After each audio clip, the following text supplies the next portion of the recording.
नमः। श्री कृष्ण चैतन्य प्रभु नित्यानंद श्री अद्वैत गदाधरा श्रीवासादि गौर भक्त वृंदा। हरे कृष्णा कृष्ण कृष्णा हरे हरे, हरे रामा राम राम हरे हरे, हरे कृष्णा कृष्ण कृष्णा हरे हरे, हरे रामा राम राम हरे हरे, हरे कृष्णा कृष्ण कृष्णा हरे हरे, हरे Rama Ram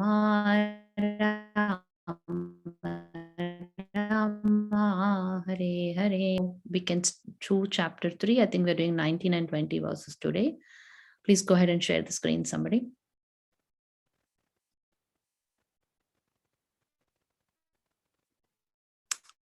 All right, we are doing chapter 3. I have to send the recordings for the verses from, I think, 17.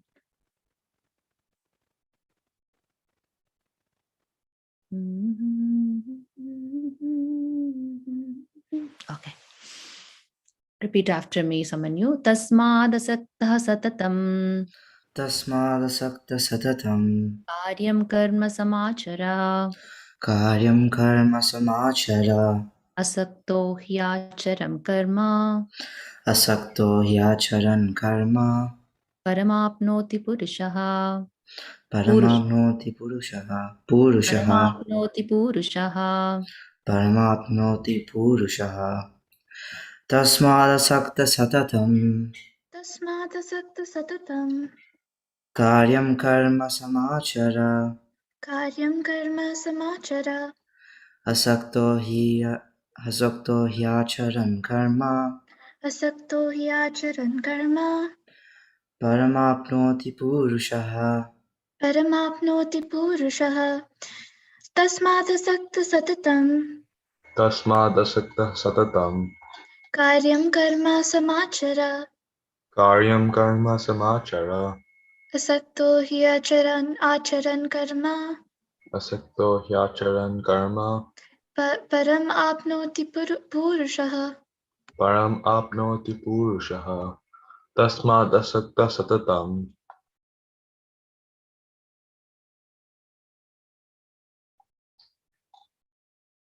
तस्मादसक्तः सततं कार्यं कर्म समाचर कार्यं कर्म समाचर असक्तो ह्याचरन् कर्म असक्तो ह्याचरन् कर्म परम् आप्नोति पुरुषः परमाप्नोति पुरुषः तस्मादसक्तः सततं तस्मादसक्तः सततं कार्यं कर्म समाचर कार्यं कर्म समाचर असक्तो ह्याचरन् कर्म असक्तो हि आचरन् कर्म परमाप्नोति पुरुषः परमाप्नोति पुरुषः तस्मादसक्तः सततं तस्मादसक्तः सततं कार्यं कर्म समाचर कार्यं कर्म समाचर असक्तो हि आचरन् कर्म असक्ते ह्याचरन् कर्म परम् आप्नोति पुरुषः परम् आप्नोति पुरुषः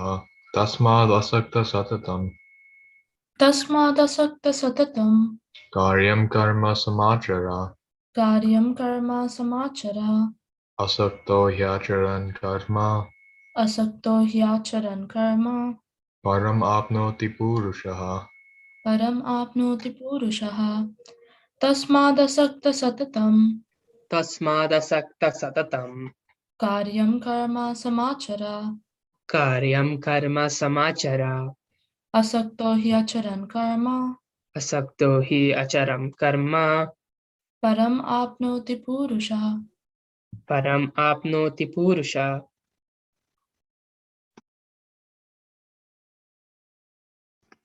तस्माद् असक्त सततं तस्मात् असक्त सततं कार्यं कर्म समाचर कार्यं कर्म समाचर असक्तो हि अचरन् कर्म असक्तो हि अचरन् कर्म परम् आप्नोति पुरुषः परमाप्नोति पुरुषः तस्माद् असक्तः सततं It's Satatam. Forgot her name. Sharvi, it is Satatam. Okay. Seeing as N, it's Satatam, right? You're saying Satanam. Okay. Karyam karma samachara. Karyam karma samachara. Asakto hi acharan. Karma Asakto hyacharam karma. param apnoti purushaha. Param apnoti purushaha. Tasmad asakta satatam. तस्मादसक्तः सततं Karyam karma samachara. कार्यं कर्म समाचर Asakta hyacharan karma. असक्तो हि आचरन् कर्म Param apnoti purushaha. परम् आप्नोति पुरुषः तस्मात् असक्तः सततं तस्मादसक्तः सततं कार्यं कर्म समाचर कार्यं कर्म समाचर असक्तो हि आचरन् कर्म असक्तो हि आचरन् कर्म परम् आप्नोति पुरुषः परम् आप्नोति पुरुषः तस्मादसक्तः सततं तस्मादसक्तः सततं कार्यं कर्म समाचर कार्यं कर्म समाचर असक्तो हि आचरन् कर्म असक्तो हि आचरन् कर्म परम् आप्नोति पुरुषः परम् आप्नोति पुरुषः तस्मादसक्तः सततं कार्यं कर्म समाचर कार्यं कर्म समाचर असक्तो हि आचरन् कर्म असक्तो हि आचरन् कर्म परमाप्नोति पुरुषः परमाप्नोति पुरुषः तस्मादसक्तः सततं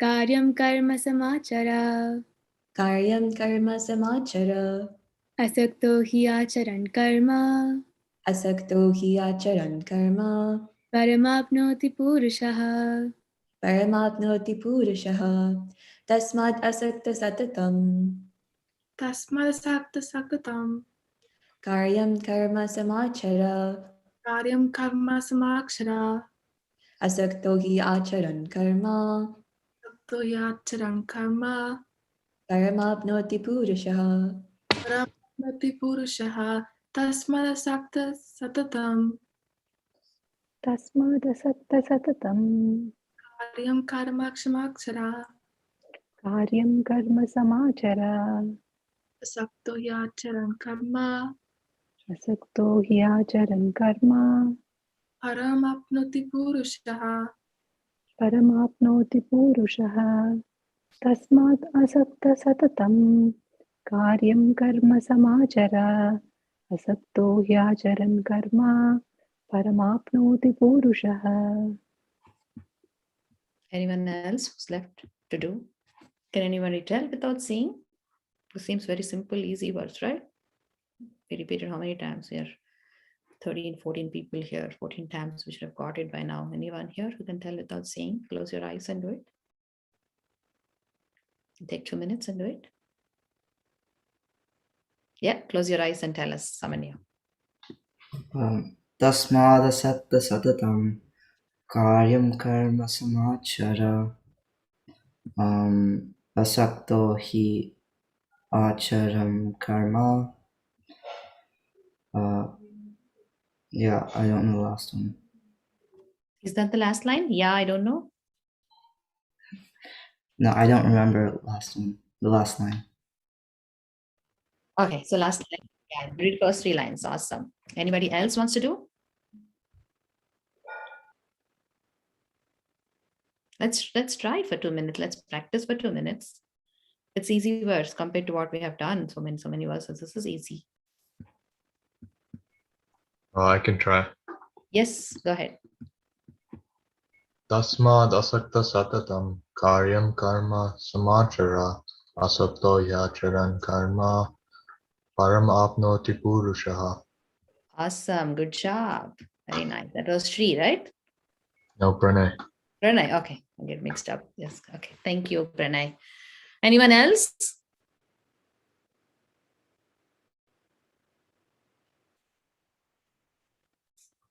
I think I can try. Yes, Preeti. Tasmadasakta satatam कार्यं कर्म समाचर असक्तो हि I forgot it. Acharan karma. Oh, acharan karma.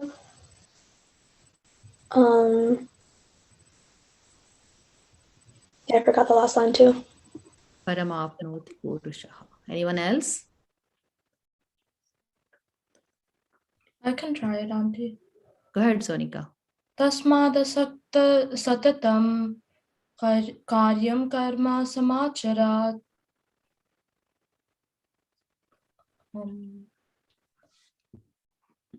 Asakto hyacharan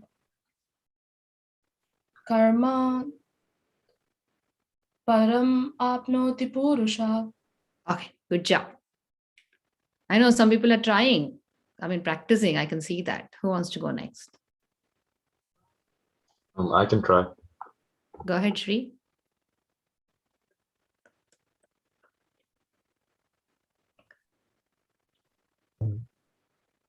Asakto hyacharan karma param apnoti purushaha. I didn't hear the first two lines. I don't know what happened. Maybe connectivity issues. You can start from the first line again. Tasmadasaktah satatam karyam karma samachara asakto hyacharan karma param apnoti purushaha. Nice. Now this verse is even more easy with so many repetitions and deliberately practicing, right? That's why the deliberation is important. You have to purposefully listen while reading out in the class. It's not like, okay, it's my turn, I'm going to read out and I'm done. If you do it with consciousness while reciting and while others are reciting too, then you don't have to put much extra effort after the class. Who wants to go next?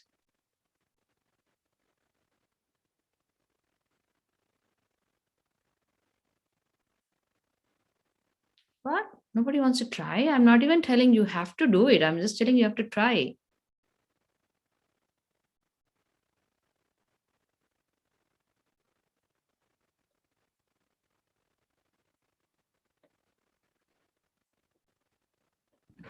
I'll try, Auntie.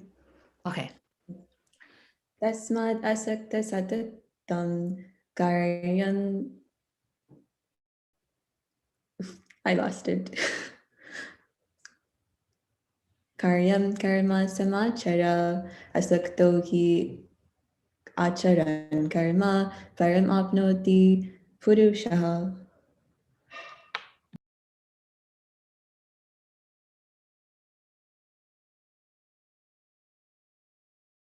You're muted, Auntie. Oh, okay. Who wants to go next? Good job, Rasikna. You want to try, Vishnu? Sure. Yeah. Tasmadasakta satatam karyam karma samachara asakto hi yeah. That's fine. Acharan karma paramapnoti purushaha. I can try one more Yes, time. Anurag, go ahead. Tasmad asakta satatam karyam karma samachara asakto hi acharam karma param apnoti purushaha. Good job. Sharvi, you want to try first line? Me? Yeah. Okay. Tasma asakta satanam karma. Satatam. Remember the satatam. Yeah. Huh? Yeah, I lost it. Okay, just look at the screen once and close your eyes.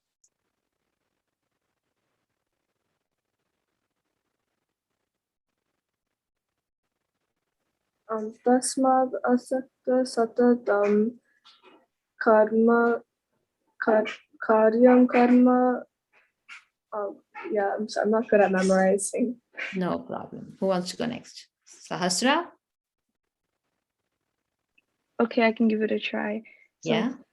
tasmadasaktaha satatam karyam karma. Can you give me the next word? Karyam karma samachara. Samachara asakto hi Purushaha. Asakto hi acharan karma. Oh, asakto hi acharam karma. Param. I lost it. No problem. Okay. Okay, thank you. So let's move on to the translation. Am I audible? Okay.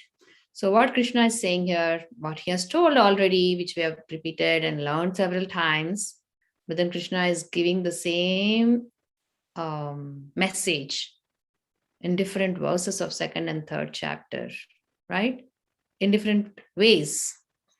So he's saying therefore, tasmat means therefore.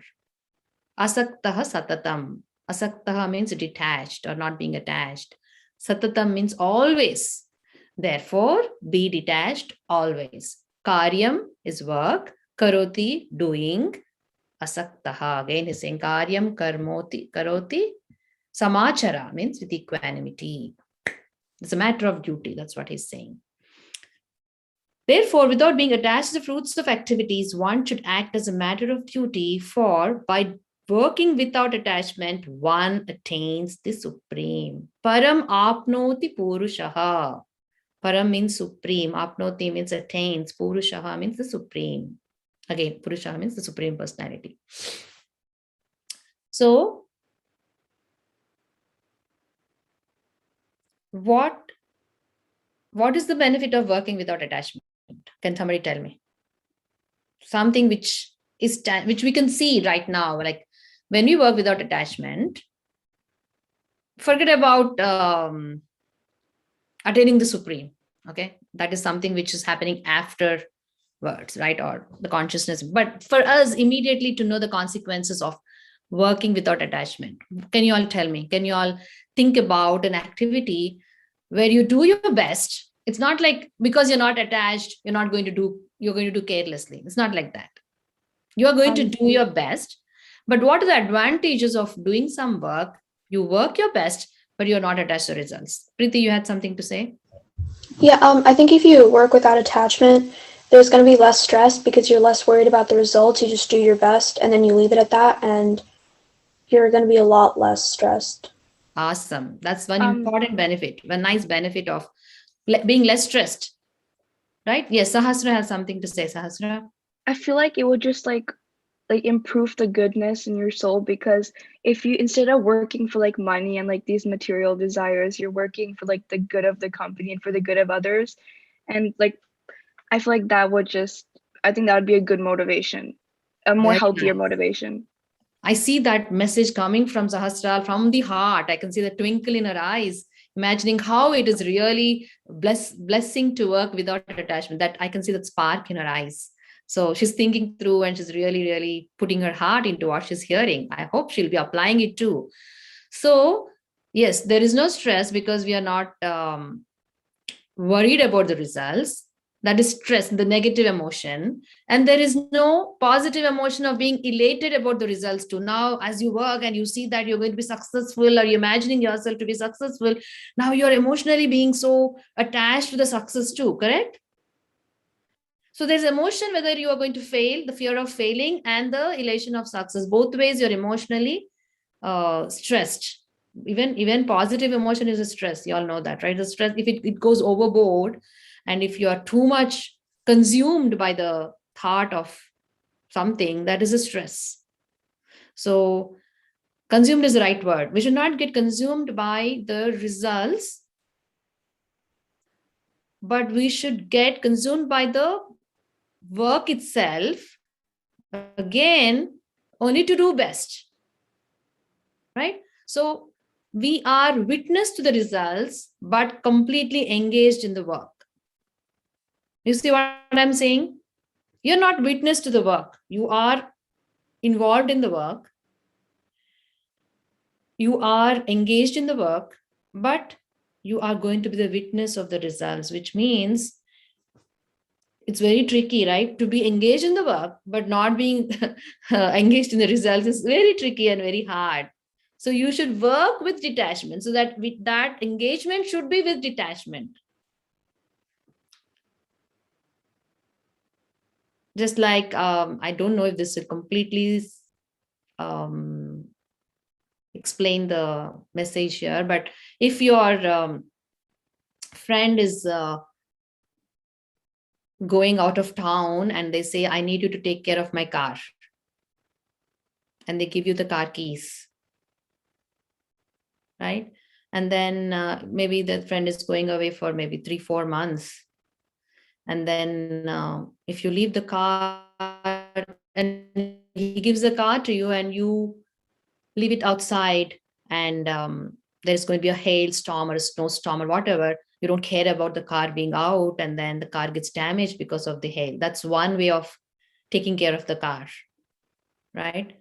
The other way of taking care of the car is you use the car so much and you are now, in the absence of your friend, you have used that car and you are going to miss the car when the friend comes back, because you have engaged in it so much that it has become, your life has been carried so much with that car. You have attached yourself with the car that you're depending on the car so much now that when the friend comes back, it is hard for you to return those keys. That's another way of engaging in taking care of the car. And the third way of engaging in taking care of the car is making sure it is kept in the proper place, parked in the right place, where it's not damaged.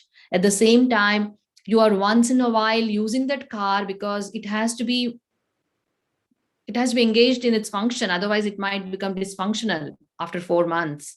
So you have to take it for oil change, or you have to just go for a ride. Maybe you can go to grocery shopping too once, because you want to make sure it is still functioning and it is not completely shut down, right? And you do all those things. If there's an oil change, you change it. If there is any other minor changes, fixes which you have to make, which you have noticed in the process of maintaining it, you get it fixed, so that when the friend comes back, you give the keys and it is drivable by the friend. It's not like you have not started it at all, and when he comes and sits in the car and turns it on, it doesn't even start. That's one situation. And the other situation is you have overused it, now you're not ready to give the keys to him.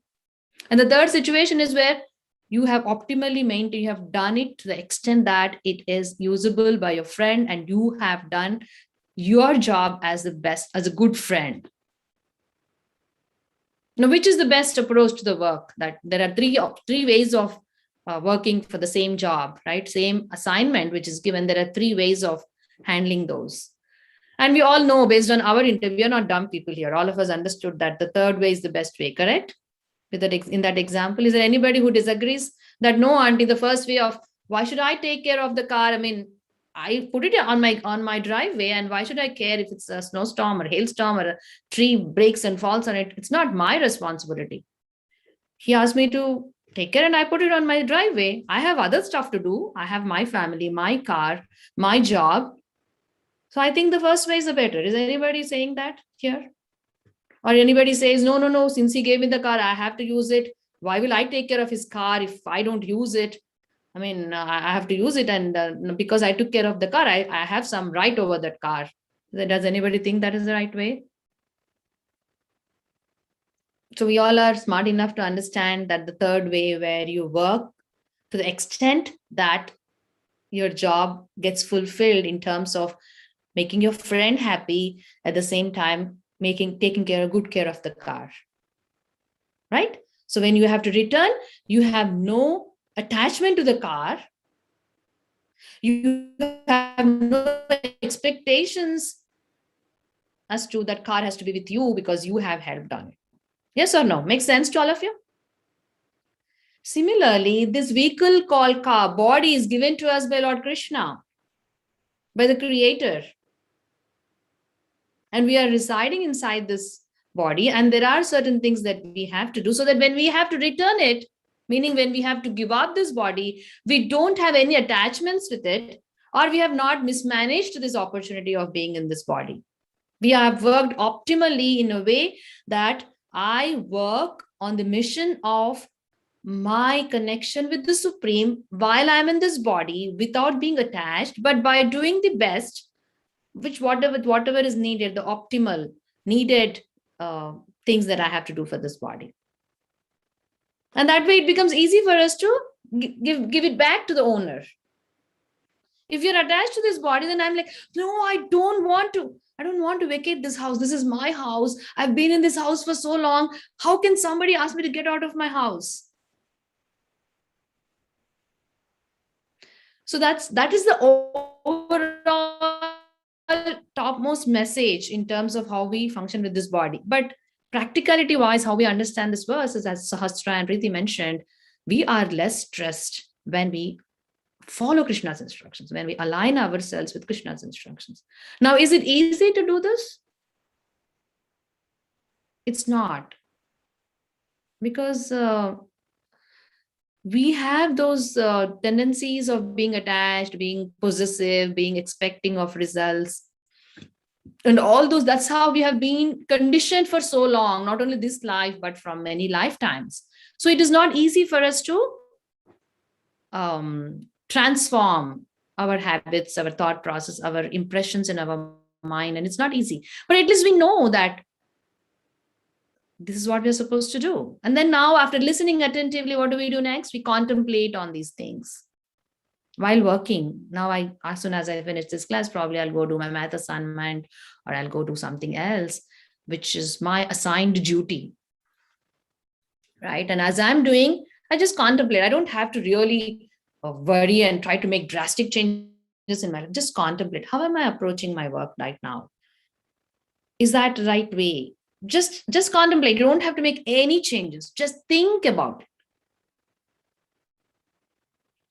By listening attentively, by thinking, then things start becoming clear to you. And when things start becoming clear to you, then you'll start acting. Just like if I remove my glasses, I can't read what was projected on the screen, shared on the screen, right? So I can't even tell if somebody is reading it right or wrong. That means I don't know to distinguish between between right and wrong, because I'm blind. I'm blind, not blind, but I can see properly, right? So even if somebody reads wrong, I can't correct them. And if somebody is reading correctly, maybe I told wrong and somebody is doing it correctly, that also I can't tell. That means I have lost the power of distinguishing between right and wrong, because I do not have clear vision. But when I put the glasses, I can choose what is right, what is wrong. Right? So this Bhagavad Gita is like those glasses for us. We all might say, Auntie, I don't have prescription for my eyes. What glasses are you talking about? I have perfect vision. Some of you are not wearing glasses. So maybe you're wearing contacts. I don't know, but some of you don't need contacts. Some of you don't need glasses, and they have perfect vision. So you might be wondering, oh, I don't need to read Bhagavad Gita because I have perfect vision. But that's not the vision we are talking about. We are talking about the vision of spiritual knowledge, the knowledge of the soul, right? So this knowledge that we have taken right now about how we should work is the glasses that we need to put on, which means put the glasses of this knowledge on our consciousness, because our consciousness is now dull, or it is assuming what it is seeing is what it can see. That's it. Because if I don't wear my glasses and look away far off place, and I see maybe there are 10 leaves on the tree, but to my vision, I can probably see all of them together as one patch of green color there. I don't know that it is made up of distinct green leaves. But when I put on my glasses, I see, oh, it's not a just patch of greenery there. It has distinct, beautiful green leaves. But I didn't know until I put on my glasses. Until then, I was thinking that is what is the fact. That is what is there. Yes or no? So what we see is not what we are seeing really. So we have to wear the glasses of scriptures to see the world with the right perspective and in the right way, and align ourselves in that way so that we can walk toward our true destination. Otherwise, we will not even know our path to our goal proper, because our vision is blurred. So working with the consciousness of not being attached is the key. And you all knowing this at this young age is beautiful. It's blissful. It's a blessing for all of you. But it remains as a blessing as long as you utilize the opportunity. If you don't utilize, it is just like wasted opportunity. Krishna has given the opportunity to us, And if we don't use it, finally opportunities will fade away. They will become invisible to us. Just like an ant, right? If you drop a small drop of honey on your breakfast bar or on your kitchen counter, and then if it is summer, especially, the insects are all active in summer because they come out of the earth. So you will see that after some time, you're seeing there the fruit fly or an ant has come over there. Now, how does the ant somewhere in one corner of under the sink in the kitchen or wherever it is, how did it know that there is a drop of honey on my counter?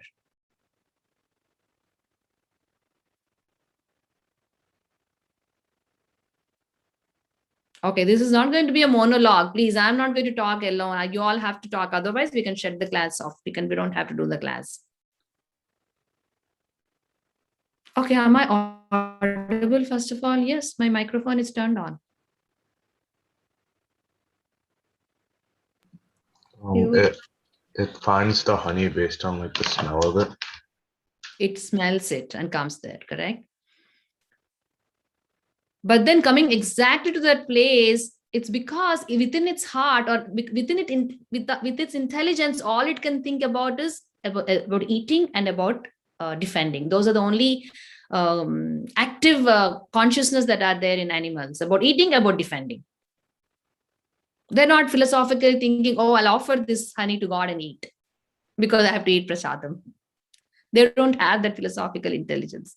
Since they've only been desiring so much or actively working only on food, Krishna has given those senses which can help it track the food.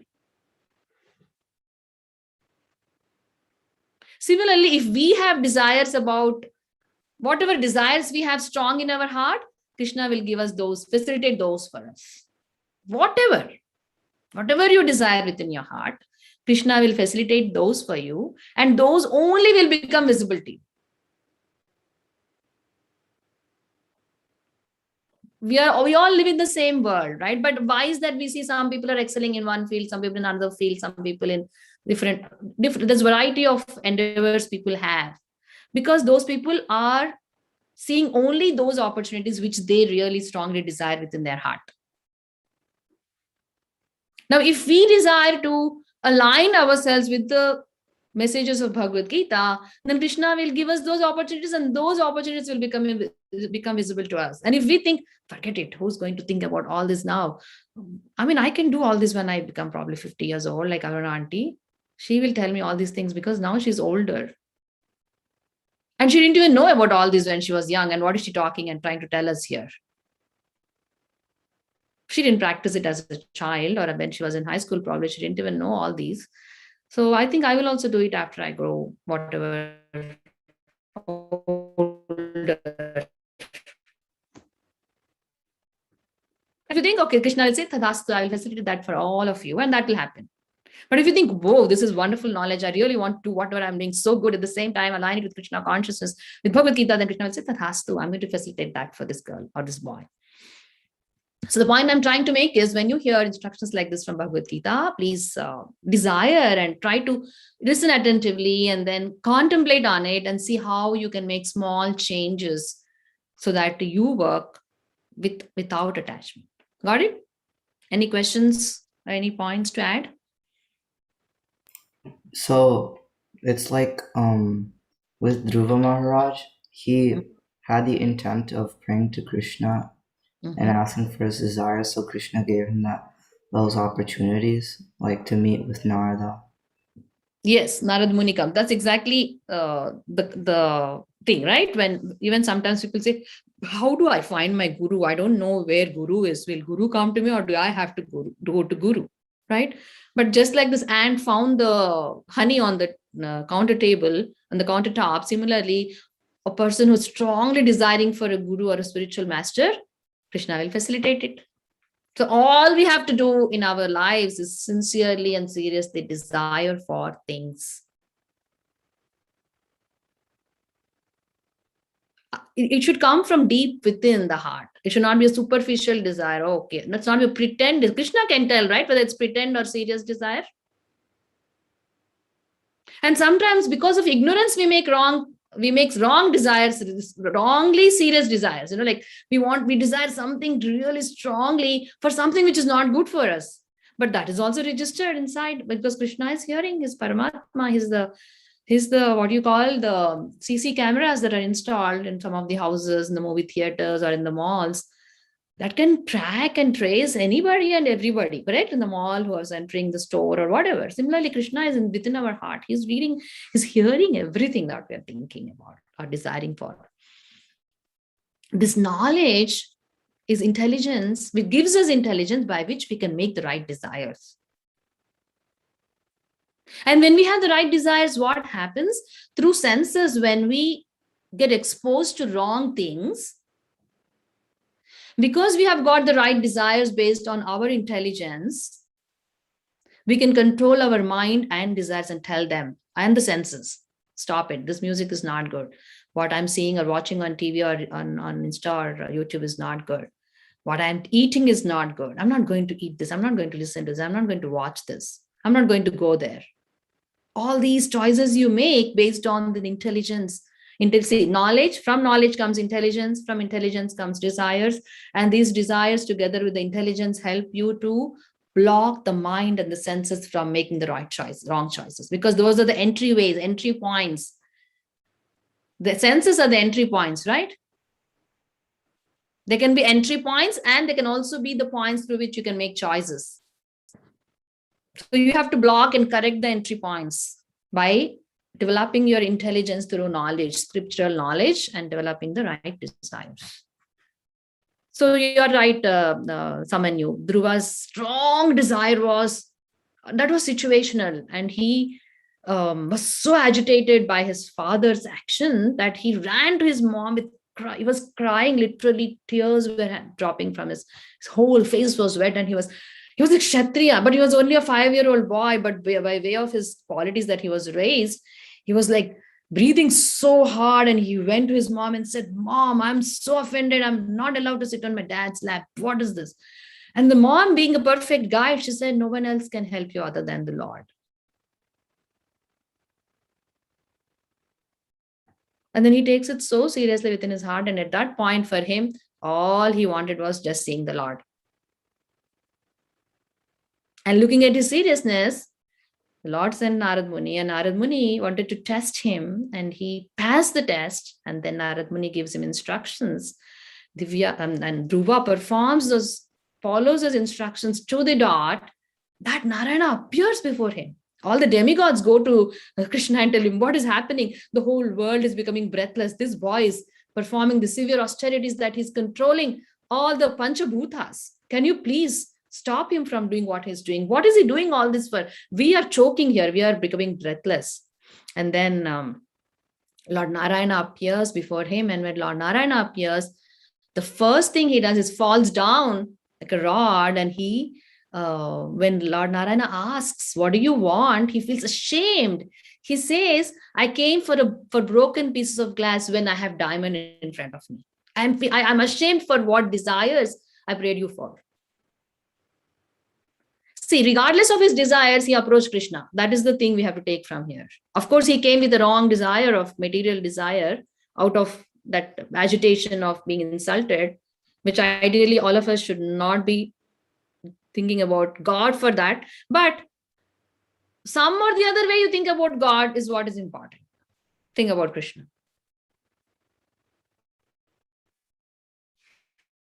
And then he says, "I don't want anything. I really do not want anything. Please forgive me for asking all this, but I'm so happy I saw you. I only want your vision all the time in front of my eyes." This is too bad. You already asked me, and I've already arranged for you one planet, separate planet, because Krishna wants to give his devotees. He doesn't want to. His happiness lies in giving to his pure devotees. So I'm going to give you one planet, but you're still my purest and the greatest and the topmost devotee. Can we move to the next verse or any other points? Okay.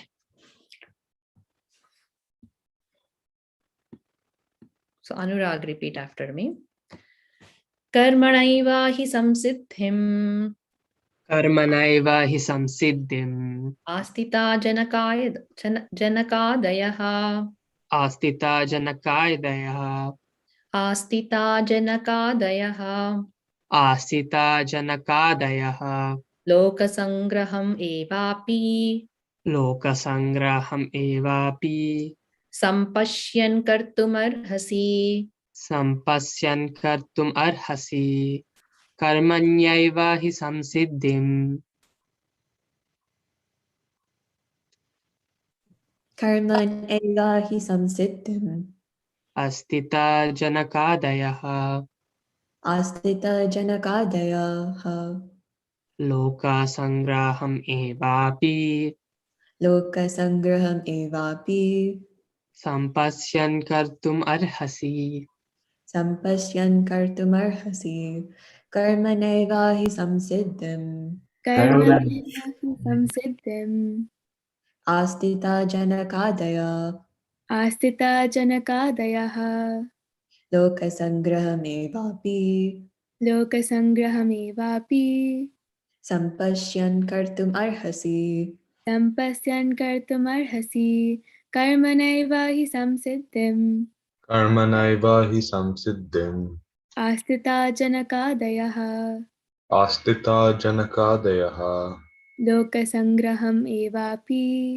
लोकसङ्ग्रहम् एवापि सम्पश्यन् कर्तुमर्हसि सम्पश्यन् कर्तुमर्हसि कर्मणैव हि संसिद्धिम् कर्मणैव हि संसिद्धिम् आस्तिता जनकादयः आस्थिता जनकादयः लोकसङ्ग्रहमेवापि लोकसङ्ग्रहम् एवापि सम्पश्यन् कर्तुमर्हसि सम्पश्यन् कर्तुम् अर्हसि कर्मणैव हि संसिद्धिम् कर्मणैव हि संसिद्धिम् आस्थिता जनकादयः आस्थिता जनकादयः लोकसङ्ग्रहम् एवापि लोकसङ्ग्रहमेवापि सम्पश्यन् कर्तुम् अर्हसि सम्पश्यन् कर्तुमर्हसि कर्मणैव हि संसिद्धिम् कर्मणैव हि संसिद्धिम् आस्थिता जनकादयः आस्थिता जनकादयः लोकसङ्ग्रहमेवापि लोकसङ्ग्रहमेवापि सम्पश्यन् कर्तुमर्हसि सम्पश्यन् कर्तुमर्हसि कर्मणैव हि संसिद्धिम् कर्मणैव हि कर्मणैव हि संसिद्धिम् आस्थिता जनकादयः आस्थिता जनकादय लोकसङ्ग्रहमेवापि लोकसङ्ग्रहम् एवापि सम्पश्यन् कर्तुमर्हसि सम्पश्यान् कर्तुम् अर्हसि कर्मणैव हि संसिद्धिम् कर्मणैव हि संसिद्धिम् आस्थिता जनकादय आस्थिता जनकादयः लोकसङ्ग्रहम् एवापि लोकसङ्ग्रहम् एवापि सम्पश्यान् कर्तुम् अर्हसि सम्पश्यन् कर्तुमर्हसि कर्मणैव हि संसिद्धिम् कर्मणैव हि संसिद्धिम् आस्थिता जनकादयः आस्थिता जनकादयः लोकसङ्ग्रहम् एवापि लोकसङ्ग्रहम् एवापि सम्पश्यन् कर्तुम् अर्हसि सम्पश्यन् कर्तुम् अर्हसि कर्मणैव हि संसिद्धिम् कर्मणैव हि संसिद्धिम् आस्थिता जनकादयः आस्तितजनकादयः लोकसङ्ग्रहम् एवापि लोकसङ्ग्रहम् एवापि सम्पश्यन् कर्तुम् अर्हसि सम्पश्यन् कर्तुम् अर्हसि कर्मणैव हि संसिद्धिम् कर्मणैव हि संसिद्धिम् आस्तितजनकादयः आस्तितजनकादयः लोकसङ्ग्रहम् एवापि लोकसङ्ग्रहम् एवापि सम्पश्यन् कर्तुम् अर्हसि सम्पश्यन् कर्तुम् अर्हसि कर्मणैव हि संसिद्धिम् कर्मणैव संसिद्धिम् आस्तितजनकादयः आश्रितजनकादयः Lokasangraham evapi. Lokasangrahamevapi. Sampashyan kartum arhasi. Sampashyam kartam arhasi. Karmanaiva hi samsiddhim. Maneva hi samsiddhim. Ashita janakadayaha. Janakadayaha. Lokasangrah evapi. Lokasangraham evapi. Sampashyam kartam arhasi. Pashyan kartum arhasi. Karmaneva hi samsiddhim. Karmaneva hi samsiddhim. Astita janakadayaha. Astita janakadayaha. Lokasangraham evapi. Lokasangraham evapi. Sampashyam kartum arhasi. Sampashyan kartam arhasi. Karmaneva samsiddham.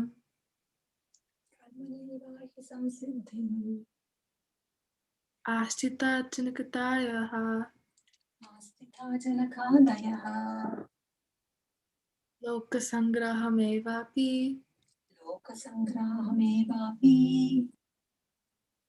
Sampashyam kartam arhasi. Sampasyan kartumarhasi. Karmanaiva hi samsiddhim. Astita janakadayaha. Lokasangrahamevapi. Sampasyam kartumarhasi. Okay. I see some kids were trying to practice. Someone new, Rasagna, Anurag, you all want to go without seeing? I can try, Auntie. Okay. Karmaneva hi samsiddhim astita janakadaya lokasangrahamevapi sampasyam kartumarhasi. Awesome. Good job. Who wants to go next?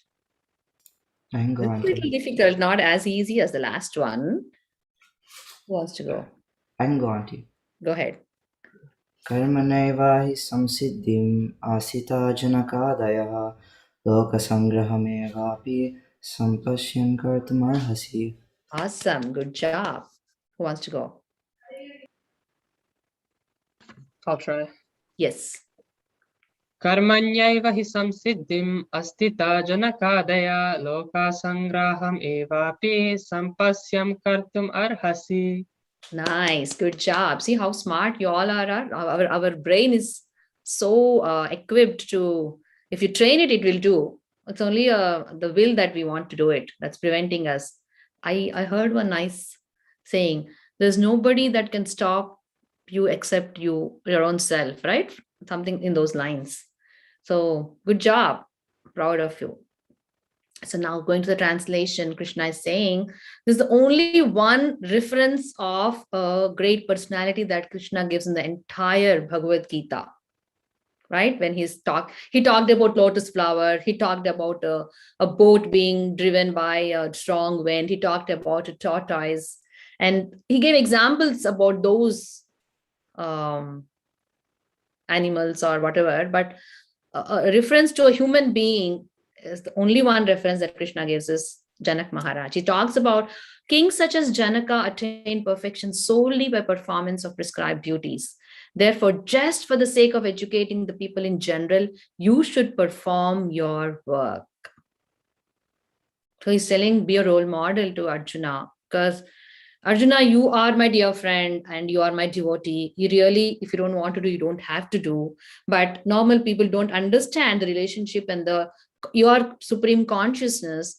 And if you run away from the war, which is your prescribed duty, then what message are we giving to all the people in the world who do not know the path of bhakti and who do not know the relationship between you and me? So you, at least for the sake of the people, you have to perform your work. And that's what is being given, being a role model by King Janaka. King Janaka is one of the Mahajanas, Mahajana, 12 Mahajanas.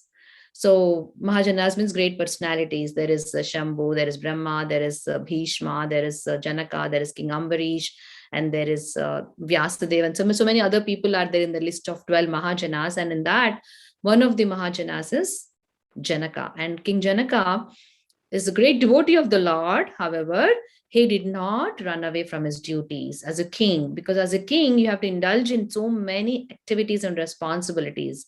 It's not like, okay, I'll give up this responsibility because it's all useless. Once we give up this body, all this is useless. I'll have to connect with God and use that time for connection with the God. No, it was his responsibility as a king, because he was born into that dynasty where he's supposed to be a king. And being a king, he never ran away from his responsibility, but performed his jobs of being a king without attachment as a prescribed duty. Prescribed duty means something which is, what do you mean by prescribed? Something that is prescribed means for a condition, when you follow that prescription, then you will get over that ailment. It's a disease or a problem, or even if it is not a problem, but you're trying to reach your destination, then there is certain type of, based on the car that you have, you put certain type of gas into it. The different levels of gas that you can put into a car, correct? So one type of gas is prescribed for the make of that car. Prescribed meaning it works well, or it gives expected results for the functioning of that entity. So what are the expected results for human body? To elevate ourselves and liberate ourselves. And therefore, there are certain prescribed duties. And while performing those prescribed duties, how do we do it? Like how Krishna mentioned the previous verse. So previous verse was the rule, and the following verse, which is the verse which we did just now, is the practical implementation by personalities like King Janaka. So it doesn't mean that, oh, because he was a king, he did it, and I'm not a king, so I'm not going to, it's not applicable to me. The point Krishna is trying to make here is, though he was a king, though he was having so many responsibilities, you all know, right? If somebody is a king, forget about being a king. If you're a president of a club or a head of a club, you have so many responsibilities, right? You have to make sure all other roles are done well. You have to make sure that the goals of the club are met, and everything is working per the requirements of the club. You have to make sure participants come there, participate in the club. You make sure that the competitions are going well, they're conducted well. All those responsibilities are on you. And if you think, oh, this is really taking a lot of my time, I'll neglect one aspect of my club, then what happens? You have not done your job well. Similarly, as a king, he cannot neglect or ignore any of the responsibilities that are there, because at that time, in those pure ages, king was considered to be a representative of God. In fact, the citizens would worship king as God, though he's not God, but as God, because he was completely taking care of all the requirements of the citizens in terms of taking care of them in natural calamities. When there are no food grains, they would get the treasure from that treasure, whatever was there, and give it to the citizens to make sure they're all fed well. So king was like father and like God for the citizens. And if the king is irresponsible about taking care of even one aspect of the citizens, then the impact is directly on the citizens. So Janak Maharaj was one perfect example that Krishna is giving.